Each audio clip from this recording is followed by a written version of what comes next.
Shalom Bapak Ibu. Hari ini saya mau bicara mengenai soal menanam ya Bapak Ibu ya. Ini bukan masalah berkebun ya. Pokok bahasan saya kali ini adalah menanam atau ditanam Bapak Ibu, yang terambil dari sebuah teks utama, yaitu Kisah Para Rasul 2:42, dan tambahannya adalah 1 Korintus 2 ayat 1 Korintus 12 ayat 18 Bapak Ibu ya. Saya bacakan dulu ayatnya ya. Kisah Para Rasul 2 ayat 42 ya.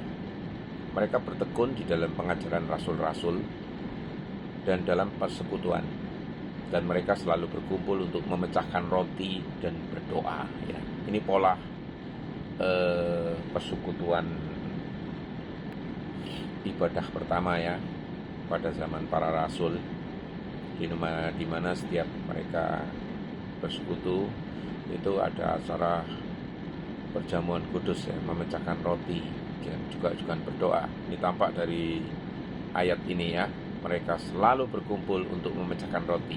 Nah, satu ayat lagi, 1 Korintus 12 ayat 18 ya.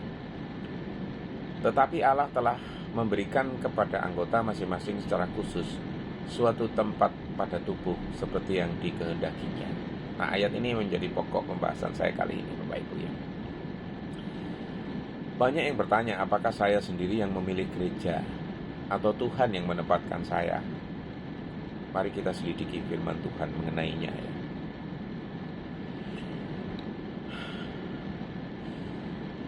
Pertama Bapak Ibu, Alkitab mengatakan bahwa Allah lah yang menempatkan anggota tubuh sesuai dengan kehendaknya. Tuhanlah yang menempatkan kita. Mengapa? 1 Korintus 12 ayat 14. Karena tubuh juga terdiri dari satu anggota, tetapi atas banyak anggota. Tubuh tidak terdiri dari satu anggota, tetapi atas banyak anggota. Gereja adalah tubuh Kristus, Bapak Ibu, bukan klub sosial ya. Jadi kehadiran kita bukan kebetulan di sini. Dalam arti rohani, Tuhanlah yang menanam kita di dalam tubuh Kristus dan juga di dalam persekutuan lokal. Kita dipanggil untuk berakar dan bertumbuh berarti. Dalam Kisah 2 ayat 42 dikatakan, jemaat mula-mula bertekun di dalam pengajaran, persekutuan, dan doa.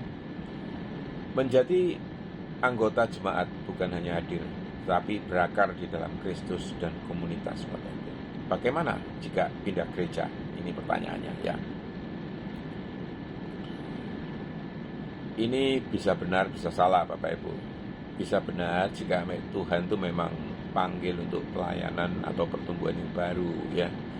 Ada kalanya tuh Tuhan membawa seseorang itu ke tempat yang lain, entah karena panggilan pelayanan ya, kebutuhan rohani, atau agar dia itu bertumbuh di dalam cara yang baru ya. Paulus sendiri sering berpindah jemaat untuk melayani ya. Di dalam Kisah 13 ayat 13 dan 14 itu bisa dilihat ya. Tapi juga bisa salah Bapak Ibu ya, karena jika emosi ya, atau karena konflik atau mencari kenyamanan semata Bapak Ibu ya. Jadi ini pindah karena alasan manusiawi ya. Misalnya karena konflik pribadi, kecewa dengan pimpinan, atau merasa tidak diperhatikan. Ini bisa berisiko jika keputusan didasarkan pada emosi, bukan berdasarkan doa atau pimpinan dari Roh Kudus ya. Ada satu lagi Bapak Ibu ya. Ini yang paling wah ini. Pindah karena godaan duniawi. Ya ini. Ada juga yang keluar karena mencari kenyamanan, popularitas, atau hanya ingin gereja yang cocok dengan selera. Ini berbahaya ya. Karena gereja itu bukan tempat hiburan ya Bapak Ibu ya, melainkan tubuh Kristus ya. Tempat kita ini diproses gitu loh. Ya. Jadi beberapa prinsip penting ya saat mempertimbangkan untuk pindah gereja yang harus diperhatikan adalah berdoa atau minta pimpinan dulu dari Roh Kudus ya. Yohanes 1 ayat 5. Jangan hanya berdasarkan perasaan saja ya, dan periksa motivasi hati Bapak Ibu, apakah demi bertumbuh atau justru lari dari proses. Lakukan dengan sikap hormat ya. Bila memang harus pindah, sampaikan baik-baik ya. Jangan menimbulkan perpecahan. Ibrani 12 ayat 14 ya. Ya tentu saja setelah ada di tempat baru ya tetaplah setia di sana. Jangan jadi jemaat pengembara atau jemaat kutu loncat Bapak Ibu ya, yang tidak pernah bisa berakar. Bapak Ibu bisa bayangkan ya, sebuah pohon kecil kalau sering dipindah-pindahkan dari pot yang satu ke pot yang lain, apa yang terjadi coba? Ya, akar pohon itu tidak pernah sempat tumbuh dalam. Daunnya akan layu, buahnya tidak pernah keluar ya.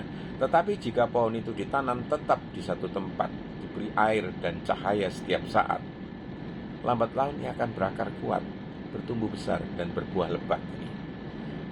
Demikian juga ya dengan kita ya.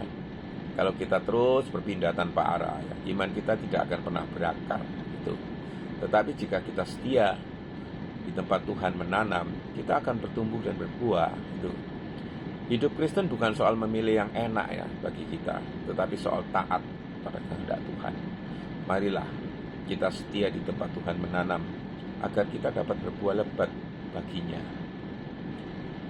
Jadi kesimpulannya Bapak Ibu, ketika kita berada di dalam sebuah gereja, itu bukan kebetulan ya. Tuhanlah yang menempatkan kita di tubuh Kristus, supaya kita ini bertumbuh, melayani, dan dikuatkan. Namun Tuhan juga memberi kita kebebasan untuk merespon Bapak Ibu. Kita bisa memilih untuk berakar atau menjadi jemaat yang berpindah-pindah tanpa arah. Pindah gereja bisa jadi benar jika itu dorongan dari Roh Kudus. Tapi bisa juga salah jika itu hanya karena emosi, kecewa, atau mencari kenyamanan ya. Karena itu setiap langkah harus dibimbing dengan doa dan kerendahan hati. Dan sebagai refleksi, coba Bapak Ibu tanya kepada diri Bapak Ibu sendiri ya. Apakah saya sungguh berakar dan setia di tempat Tuhan menanam saya ya? Apakah keputusan saya ke gereja lain itu dipimpin oleh Roh Kudus atau hanya karena kenyamanan pribadi ya? Tuhan, tanamkan aku di tempat yang Kau kehendaki. Ajarku setia, berakar, dan berbuah bagimu dimanapun Engkau tempatkan diriku. Amin.